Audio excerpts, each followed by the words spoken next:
엿새 후에 예수께서 베드로와 야고보와 요한을 데리시고 따로 높은 산에 올라가셨더니 그들 앞에서 변형되사 그 옷이 광채가 나며 세상에서 빨래하는 자가 그렇게 희게 할 수 없을 만큼 매우 희어졌더라.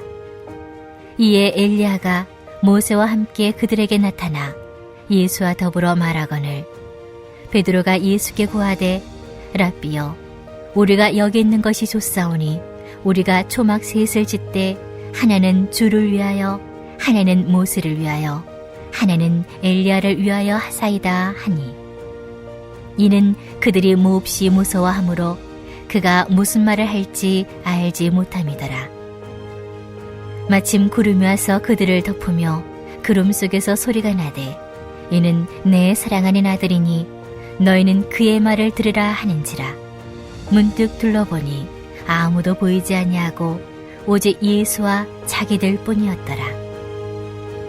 그들이 산에서 내려올 때에 예수께서 경고하시되 인자가 죽은 자 가운데서 살아날 때까지는 본 것을 아무에게도 이르지 말라 하시니 그들이 이 말씀을 마음에 두며 서로 문의하되 죽은 자 가운데서 살아나는 것이 무엇일까 하고 이에 예수께 묻자와 이르되 어찌하여 서기관들이 엘리야가 먼저 와야 하리라 하나이까.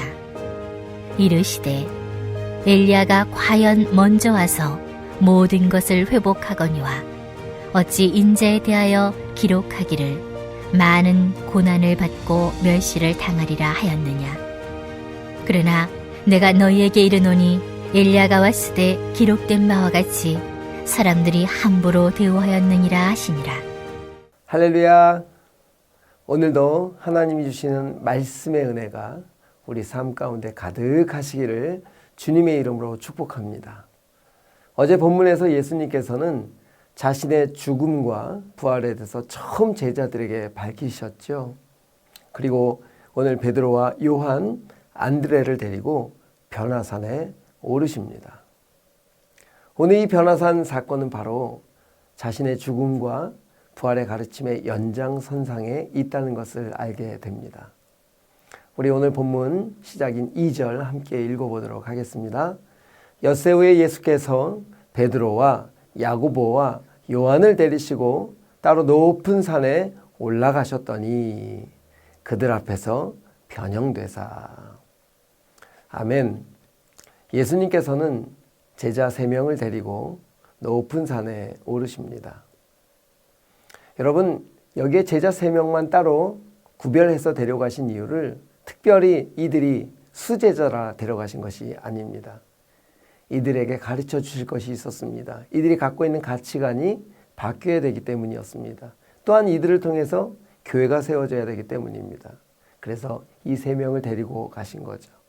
이곳에서 보고 듣고 경험하고 변화되기를 바라셨기 때문입니다. 바로 우리가 그렇게 되기를 바랍니다.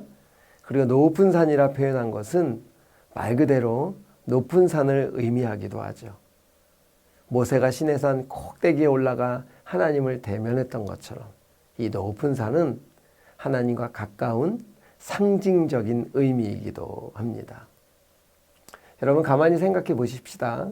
우리가 높은 산 위에 올라가 보면 모든 것이 작게 보이죠.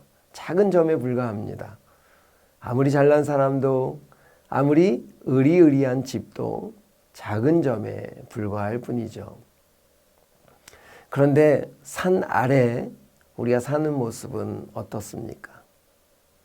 조금 많이 가졌다고 잘난 척하기도 하고 조금 더 덜 가졌다고 위축되기도 하고 이렇게 힘과 숫자의 논리 속에 서로 비교하며 아웅다웅 다투는 모습이 바로 산 아래의 우리들의 모습이죠.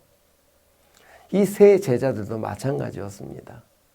예수님을 바라보는 가치관이 힘과 능력으로 기적을 일으키고 많은 사람을 이끌어 다니고 대중의 인기를 몰고 있는 그 예수님을 정치적 권력의 메시아로 따라다니고 있던 거죠. 그것을 바꿔주셔야 했습니다. 올바르게 가르치셔야 했습니다. 그래서 그들 앞에서 오늘 또 한 번의 기적을 보여주시는데 하얗게 변형되시죠. 3절입니다.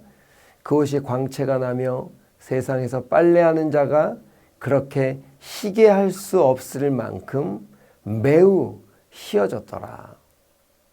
세상에서 할 수 없는, 볼 수 없는 희어짐. 이 모습을 마태는 이렇게 기록하고 있죠. 얼굴이 해같이 빛나며 옷이 빛과 같이 희어졌다라고 기록하고 있습니다. 이렇게 예수님이 변형된 희어짐은 신적인 영광을 드러내고 있는 것입니다. 거룩함을 나타내고 있는 거죠. 그리고 변형된 예수님 곁에 누가 나타납니까? 두 사람이 나타납니다. 우리 4절 다 같이 읽겠습니다. 이에 엘리야가 모세와 함께 그들에게 나타나 예수와 더불어 말하거늘. 여러분, 변형된 예수님 곁에 엘리야와 모세가 나타난 이유가 무엇이겠습니까? 신학적으로 여러 의미가 있겠지만 단 하나이죠. 예수님께서는 모세의 율법과 선지자들의 예언을 완성하고 완전케 하기 위해 이 땅에 오신 메시아라는 것을 두 번째로 확증해 주는 그림입니다. 그리고 세 번째로 7절입니다. 마침 구름이 와서 그들을 덮음에 구름 속에서 소리가 나되 이는 내 사랑하는 아들이니 너희는 그의 말을 들으라 하는지라. 여러분, 구름은 하나님의 임재를 상징하잖아요.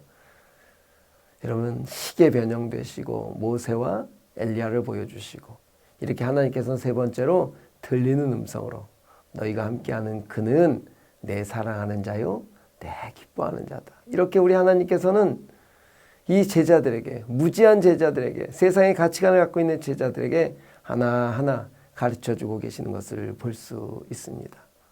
오늘 이 변화산의 목적은 바로 예수님이 참된 메시아이심을 가르쳐주고 계신 사건이죠. 그런데 오늘 본문의 마지막을 보니까 9절 10절입니다. 그들이 산에서 내려올 때에 예수께서 경고하시되 인자가 죽은 자 가운데서 살아날 때까지는 본 것을 아무에게도 이르지 말라. 그럼 아직 이들이 완전하지 않다는 거잖아요. 10절을 보십시다. 그들이 이 말씀을 마음에 두며 서로 문의하되 죽은 자 가운데서 살아나는 것이 무엇일까 하고, 역시 이렇게 가르쳐 주시고 알려주셔도 아직 이들은 예수님의 죽음과 부활에 대해서 아직 영안이 열리지 않는 것을 보게 됩니다. 그리고 오늘 본문 5절에 보니까 베드로의 또 잘못된 가치관을 알게 됩니다. 베드로가 예수께 고하되 라삐여 우리가 여기 있는 것이 좋사오니 우리가 초막 셋을 짓되 하나는 주를 위하여 하나는 모세를 위하여 하나는 엘리야를 위하여 하사이다 하니. 아멘. 여러분, 베드로가 지금 잘못하고 있는 게 뭘까요? 베드로는 지금 변화된 예수님과 함께하고 있는 모세도 보고 엘리야를 보면서 영적인 황홀경에 빠져 있는 모습을 보게 되는 것입니다. 여기가 좋사오니 떠나고 싶지 않은 거예요. 맞습니다. 여러분, 우리가 예배를 통해 영적인 환희와 감격을 받을 때 그 자리 떠나기 싫죠. 그 자리에 머물고 싶습니다. 하지만 우리는 은혜 받은 자리에만 머무를 수 있는 사람들이 아니라는 거죠. 은혜는요, 흘러가도록 되어 있습니다. 생명은 생명을 낳게 되어 있습니다. 그리스도인들은 반드시 은혜를 가지고 어디로 가야 될까요? 우리가 사는 산 아래로, 우리의 삶의 현장으로 나아가야 되는 것입니다.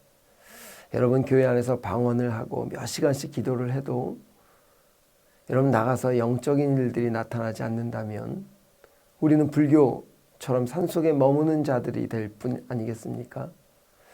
오늘 이 변화산의 영적인 자리와 다르게 생각해 보십시오. 아니, 오늘 본문이 끝나는 17절을 보십시오. 17절 이하를 보십시오. 이 산 아래의 현실은 귀신 들린 자들이 죽어갑니다. 세상의 권세가 판을 치고 있습니다. 이런 악한 것들에 매여 살고 있는 세상을 향해, 어둠의 세상 속으로 향해 죽어가는 그 영혼들을 위해 우리는 달려가야 되는 것이죠. 여러분, 교회 안에의 신앙인 교회 밖으로도 연장되어야 합니다. 오늘 본문을 통해 참 더 감사한 것은 이렇게 둔하고 황홀경에 빠져 있는 이들을 통해서 우리 하나님은 하나님의 교회를 세우는데 앞장서게 하시잖아요. 베드로, 안드레, 요한 같은 어부들을 통해서 아직 알지도 못하고 성격도 급하고 여전히 세상의 가치관에 있는 사람들, 그들을 계속해서 가르쳐 주시며 하나님의 신적인 영광을 보여주시며 그들을 손잡고 깨닫게 하셔서 마침내 교회로 세워가시는 하나님의 놀라우신 능력을 다시 한번 보게 됩니다. 사랑하는 성도 여러분, 하나님은 그런 하나님이십니다. 우리가 사는 이 세상에 우리를 보내셨고 우리를 세우신 이유입니다. 우리를 가르치실 거고 우리를 이끌어 가실 거고 우리를 인도해 주실 것입니다. 우리 오늘 하나님만 바라보십시다. 우리 이렇게 기도했으면 좋겠습니다. 하나님, 이 시대를 놓고 우리를 보내주셔서 감사합니다. 영혼을 향한 사랑하는 마음을 주옵소서. 우리에게 주신 은혜를 흘러가게 하여 주옵소서. 그리고 두 번째로 이번 주 금요일부터 진행되는 청년부 수련회를 위해서 기도해 주십시오. 안전하게 수련회 기간 동안에 영적인 일들이 나타나게 하여 주옵소서. 우리 이렇게 기도하며 이 아침에 나갔으면 좋겠습니다.